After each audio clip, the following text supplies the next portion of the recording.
waan dabre waliin hin dabriniiti waan hafe qofa irratti xiyyeeffadhu. Dargaggeessa tokkootu iyyee ganda guutuu dirmachiisee ollaa fi firri guutuun bahanii qabanii dadhaban. Manguddoon karaa deemaa ture tokko itti goreetii maaliif akka inni iyyuu suutatti bira gattaa'ee gaafate. Yaa ilma kiyyaa maaluma taatetii akkanatti iyyitee ganda girgireessitaa jeeti gaafate. Dargaggeessi kunis namicha kana dhaggeeffateeti yaa adeeroo haadha manaati yaattu na jalaa du'ee jeeni.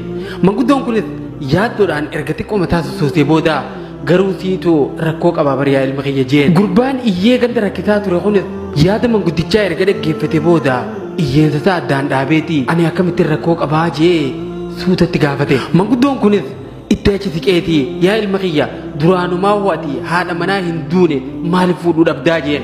Dargaggoon kun yaadaan badeeti adeeroo ilmi namaa lafa tanarra kan duune ni jira jee gaafate. Manguddoon kunis dubbii harkaa fuudheeti mucaa kanatti achi siqee na dhagahime yaa ilma kiyya jeen.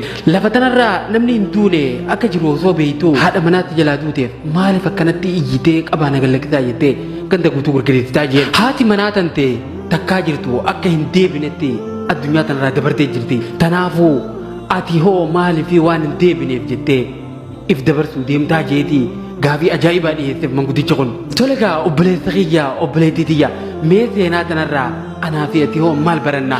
Rakkoon guddaan ilma namaa dhugaadha du'aan wal baruu dhabuudha.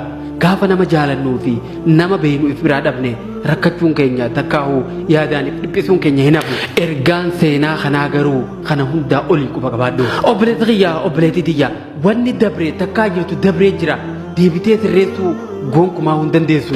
Jireenya kun poostii feesbuukaatii miti kan yeroo takka poostii gootee gaafa yaada jijjiirtee deebitee ediit gootu.